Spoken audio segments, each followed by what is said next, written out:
Kenapa ya bisa ada mikroorganisme di bumi ini? Tabir terungkapnya dunia mikroorganisme berawal dari ditemukannya mikroskop oleh Anthony van Leeuwenhoek, penemuan terbesar pada zamannya dan diketahui sebagai dunia mikroorganisme yang disebut sebagai animalculus atau hewan kecil seperti protozoa, algae, kamir, dan bakteri. Nah, penemuan tersebut menjadi perdebatan sangat serius di kalangan ahli mikrobiologi hingga muncullah dua silang pendapat. Satu mengatakan bahwa munculnya hewan kecil karena proses pembusukan tanaman atau hewan ataupun melalui proses fermentasi. Pendapat ini mendukung teori yang mengatakan bahwa makhluk hidup berasal dari benda mati atau abiogenesis dan konsepnya dikenal dengan generatio spontanea. Pendapat lain mengatakan bahwa hewan kecil tersebut berasal dari hewan kecil sebelumnya seperti halnya organisme tingkat tinggi. Pendapat atau teori yang mengatakan hal tersebut dikenal dengan biogenesis. Adanya perbedaan pendapat tersebut menyebabkan mikrobiologi tidak berkembang dan hal ini berlangsung sampai perdebatan terselesaikan dengan dibuktikannya kebenaran teori biogenesis.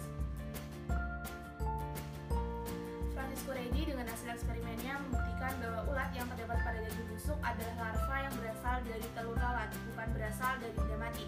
Sedangkan John Lydell melakukan eksperimen dengan cara memasak sepotong daging untuk menghilangkan organisme yang ada, kemudian menempatkannya dalam toples terbuka. Berdasarkan pengamatannya, ditemukan adanya koloni pada permukaan daging tersebut, sehingga disimpulkan bahwa mikroorganisme terjadi secara spontan dari daging. Selanjutnya, Lazarus Franzani melakukan eksperimen dengan cara merebus kaldu daging selama 1 jam dan menempatkannya pada toples yang ditutup rapat. Hasil percobaan menunjukkan tidak ditemukannya mikroorganisme dalam kaldu tersebut. Jadi, eksperimen Lazarus Franzani menentang teori abiogenesis.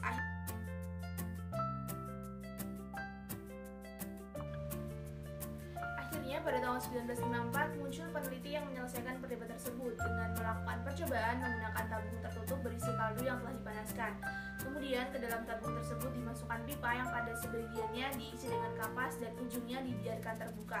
Dengan demikian mikroorganisme akan tersaring dan udara tetap bisa masuk. Hasilnya tidak ditemukan mikroorganisme dalam kaldu daging tersebut. Hal ini membuktikan bahwa teori generatio spontanea adalah salah. Salah satu ilmuwan yang sangat mendukung mengenai teori abiogenesis adalah Felix Archimedes Pons. Nah, beliau ini sangat mendukung teori tersebut dengan cara mempublikasikan mengenai tulisan-tulisan maupun pendapatnya. Nah, pada zaman Felix ini juga terdapat salah satu ilmuwan yang bernama Louis Pasteur. Nah, Louis Pasteur ini itu melakukan percobaan untuk membuktikan bahwa teori abiogenesis itu salah. Beliau melakukan percobaan dengan cara memasukkan kaldu yang sudah dipanaskan ke dalam suatu bejana yang berleher panjang namun sudah dibengkokkan, atau yang sekarang ini kita sebut dengan tabung leher angsa. Nah, dari hasil eksperimennya tersebut itu tidak ditemukannya mikroorganisme pada kaldu, walaupun udara itu dapat masuk melalui leher dari tabung angsa tersebut. Hasil analisanya itu menunjukkan bahwa mikroorganisme beserta debunya itu mengendap pada bagian U pada leher angsa. Dan Louis Pasteur membawa bejana berleher angsa yang berisi kaldu pada pegunungan Pyrenees dan Alpen. Dari percobaan tersebut mendapatkan suatu pendapat bahwa semakin steril udara itu akan mempengaruhi pertumbuhan dari mikroorganisme, sehingga semakin steril maka mikroorganisme yang tumbuh itu semakin sedikit karena mikroorganisme itu dibawa oleh debu dalam udara. Kemudian muncul pendapat lagi bahwa pemanasan itu dapat mempengaruhi pertumbuhan organisme. Nah, pendapat tersebut itu didukung dengan adanya percobaan oleh Tyndall. Tyndall melakukan percobaan dengan memasukkan kaldu ke dalam bejana, yang bejana tersebut itu diletakkan di dalam kotak tertutup yang dilengkapi dengan pipa berbentuk spiral. Dari hasil percobaan tersebut menghasilkan bahwa tidak ada mikroorganisme yang timbul di dalam kaldu yang sudah disterilkan tersebut, walaupun pada kotak itu dilengkapi dengan pipa yang tidak memungkinkan udara bebas dapat masuk, sehingga dapat disimpulkan bahwa pemanasan atau mensterilkan bahan sebelumnya itu dapat mempengaruhi pertumbuhan dari mikroorganisme.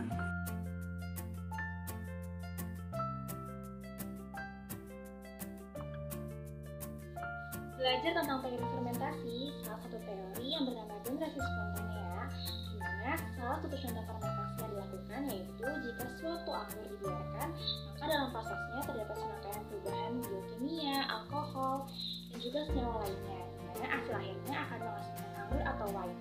Namun pernyataan tersebut ditolak atau dibantah oleh seorang ilmuwan bernama Pasteur, karena menurutnya fermentasi anggur itu merupakan hasil mikroorganisme yang ada. Nah, dengan pembantahan tersebut, Pasteur juga melakukan penelitian terhadap anggur yang baik dan juga anggur yang kurang baik, sehingga ditemukan terdapat mikroorganisme yang berbeda. Dapat disimpulkan dari penelitian tersebut bahwa mikroorganisme yang sesuai dapat menghasilkan produk anggur yang bagus. Berdasarkan analisis tersebut, Pasteur memusnahkan mikroorganisme yang terdapat di dalam sari buah anggur dengan cara pemanasan. Nah, proses tersebut disebut dengan pasteurisasi. Nah, setelah mengetahui atau mengenal mengenai pendapat dari Pasteur, salah satu ilmuwan yang bernama John Tyndall juga mendukung pendapat dari Pasteur melalui eksperimennya dengan menggunakan cairan bahan organik yang sudah dipanaskan selama 5 menit dan diletakkan di ruangan yang bebas debu. Ternyata, hasil akhirnya cairan bahan organik tersebut tidak membusuk. Nah, berdasarkan penemuan tersebut, Tyndall ini menemukan 2 fase, yaitu fase termolabil, di mana saat bakteri bertumbuh itu tidak tahan terhadap pemanasan. Dan fase yang kedua yaitu fase termoresisten, di mana bakteri tahan terhadap pemanasan. Nah, penemuan 2 fase tersebut itu diperkuat oleh seorang ahli botani dari Jerman yang bernama Ferdinand Koch. Nah, dalam penguatan penemuan tersebut melalui fase termoresisten, di mana Ferdinand Koch ini menemukan bakteri yang dapat membentuk endosfera melalui teknik sterilisasi bahan, yaitu dengan cara pemanasan. Nah, karena itu proses ini disebut dengan Tyndallisasi. Berbagai bahan yang ditumbuhi mikroorganisme akan mengalami perubahan susunan kimia. Perubahan susunan kimia yang terjadi dikenal dengan fermentasi dan pembusukan. Pada tahun 1837, Lauter, Schwandorn, dan Kutzing secara terpisah menemukan bahwa pada zat gula yang mengalami fermentasi alkohol selalu dijumpai adanya hamir. Sehingga dapat disimpulkan bahwa perubahan gula menjadi alkohol dan karbon dioksida merupakan fungsi fisiologis dari sel hamir tersebut. Adanya sel-sel yang lebih kecil ternyata mengakibatkan sebagian besar proses fermentasi alkohol terjadi didesak oleh proses fermentasi lain, yaitu fermentasi asam laktat.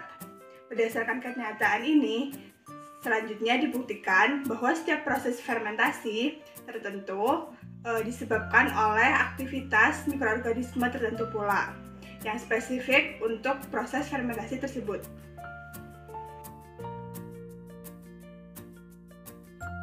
Selanjutnya ada penemuan kehidupan anaerob. Nah, selama meneliti fermentasi asam butirat, Pasteur menemukan adanya proses kehidupan yang tidak memerlukan atau membutuhkan udara. Pasteur menunjukkan bahwa jika udara dihembuskan ke dalam bejana fermentasi butirat, proses fermentasi menjadi terhambat, bahkan dapat terhenti sama sekali. Atas dasar pengamatan tersebut muncullah 2 istilah kehidupan mikroorganisme, yaitu yang pertama kehidupan anaerob untuk mikroorganisme yang tidak memerlukan oksigen, dan yang kedua adalah kehidupan aerob untuk mikroorganisme yang memerlukan oksigen. Nah, selanjutnya ada penemuan enzim. Nah, menurut Pasteur, proses fermentasi merupakan proses vital bagi kehidupan mikroorganisme. Nah, pendapat tersebut ditentang oleh Bernard pada tahun 1875 bahwa khamir dapat memecah gula menjadi alkohol dan CO2 karena mengandung katalisator biologis dalam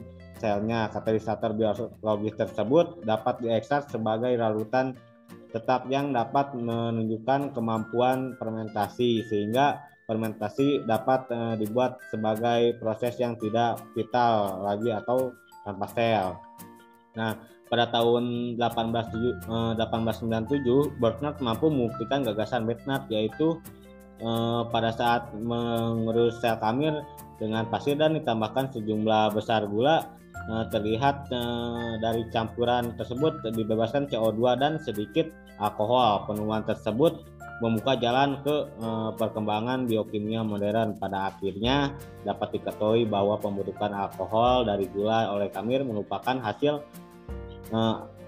urutan beberapa reaksi kimia yang masing-masing dikatalisir oleh biokatalisator spesifik atau dikenal sebagai enzim.